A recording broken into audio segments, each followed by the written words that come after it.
Well, thank you for that glorious introduction, Kate. Actually, I've come to love those short introductions. So many places I speak, they'll download everything about me from my website and read it. And it's usually longer than I speak. But it's great to be home with all of you folks, and particularly having the First Lady, and I know Congressman Joe Wilson, Bob Inglis. We had other congressmen here this morning. So many elected officials lead the state. I'm honored to be a small part of it, and you know, being here at the convention makes me feel like Republicans are back. I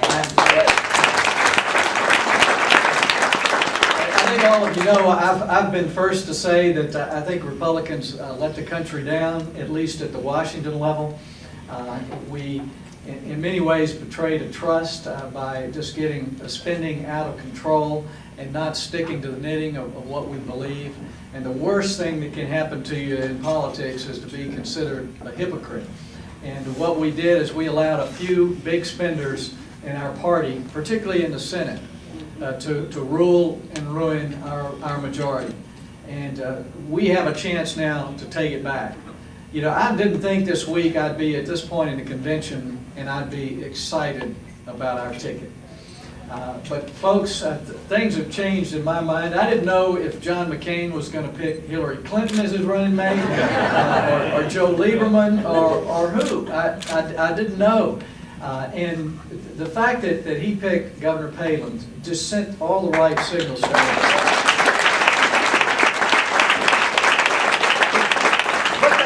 You know, Washington is broken. That's not just a slogan. And Washington is standing in the way of America working the way America can work. Just being home in August and traveling around the state and touring businesses and manufacturing plants and talking to people just reminds me that America still works. Everything about the principles we believe in as Republicans and conservatives work. You see free enterprise creating jobs and prosperity, and you see individuals with character and integrity and work ethic raising their families and changing their communities, and everything about what we believe works. But increasingly, the government has just intruded into all areas of our lives, and every time it does, whether it's with an ethanol mandate that raises the cost of food everywhere, everything we do has unintended consequences, and it just gets in the way. But being out of Washington reminds me that America works, and our ideas of just limited governments, if we just have good laws and enforce justice and let the people do the rest, that it won't be perfect, but it's going to be the greatest country in the world. We've proven that before. And what excites me now is the Republican Party needs to reshape and reform itself before we can regain the trust of the American people. And what McCain showed me with this pick is that he is ready to shake up Washington. He's ready to reform the Republican Party, to take on the status quo. You know, Governor Palin, as I heard on the radio today, if she's willing to take on Ted Stevens in Alaska, she's ready to take on the Russians. I can tell you that. She's got more executive experience than Obama and Biden combined. And everywhere she showed up in her life, whether it's in her family, whether it's at PTA, whether it's on a basketball team, or mayor or governor, people have said, I want you to be our leader. And she is a woman with grit and proven abilities. And I'm very confident that she's going to be a great campaigner, and she's going to keep pulling McCain in the right direction. Because I have a feeling she'll be just as willing to take him on as she is on Ted Stevens. And as I found, I've had to take McCain on myself a few times, and he is coachable. He's moved the right direction on some issues like immigration and other things. But if you think about where we are this week, going into November as a party, the issues of the day, if you think about national security, if you think about energy security, if you think about wasteful Washington spending and earmarks, John McCain has been leading and marching in the right direction on those issues for a long time. He's been willing to fight the Republicans as well as the Democrats when he thought they were wrong. And the reason he picked Palin, in my mind, is that that's the idea of reform for the Republican Party, take on the status quo, and make Republicans what they're supposed to be so that we can change America and retake our government. This is going to be a great time for the Republican Party, I believe. And so it really comes down to grassroots all over the country. So being with party organizations from all over the country here at the convention and see how animated they are, it's pretty exciting for me. And it's great to hear T. Boone Pickens speak. It's great to have someone put their money where their mouth is. I'm thankful that he is, because I don't have that much money to fill up my own mouth. But we do need a plan on energy. And we had a chance to have Mr. Pickens speak to the steering committee in Washington. He's made the rounds. He's spending the time trying to win Republicans or Democrats. And the Democrats are trying to claim part of him.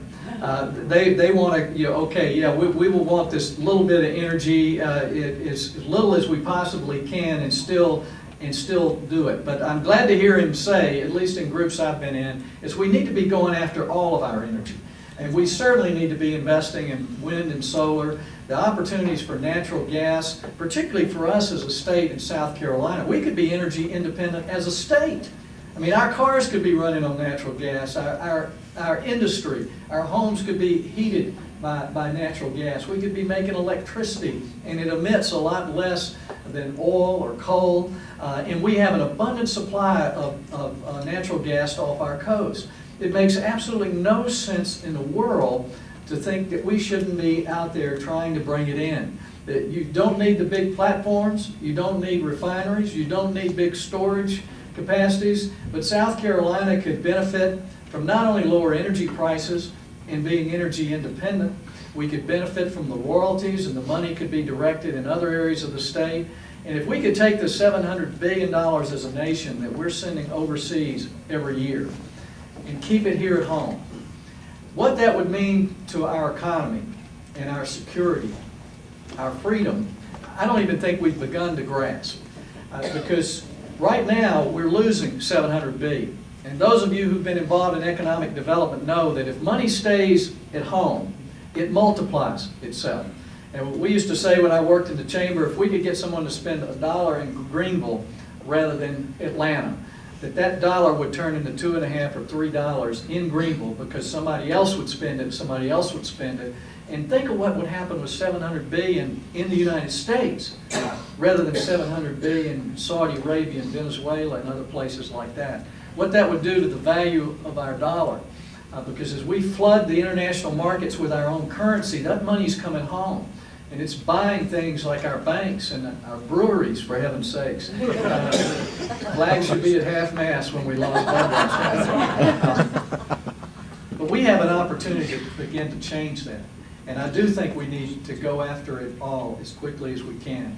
I've been promoting October 1st as American Energy Freedom Day, because that's the day that the bans on offshore drilling, development of oil shale expire. A lot of people didn't know, and I didn't know, and I've been in Congress for 10 years, that the reason we have a ban on developing our own energy is not because there's been legislation passed that made it illegal to do it. There's no legislation to that effect. Now that the President has removed his executive order, we could go after it today, except for a year-to-year rider, a prohibition that's been added to the annual appropriation bills. That basically prohibits the federal government from spending any money to develop the oil leasing plan and things like that we need. But on September 30th, this year as every year, that expires. And unless we pass another ban, we will be free on October 1st to begin to develop not only wind and solar and geothermal, but to develop more of our own natural gas and oil reserves at the same time. It's no more polluting to burn our oil than oil from Saudi Arabia. We need to move to alternatives. We need to reduce greenhouse emissions and carbons, and we can do that. But we need, for the next 20 years, to have an abundant supply of our own oil and natural gas, as well as developing these alternatives.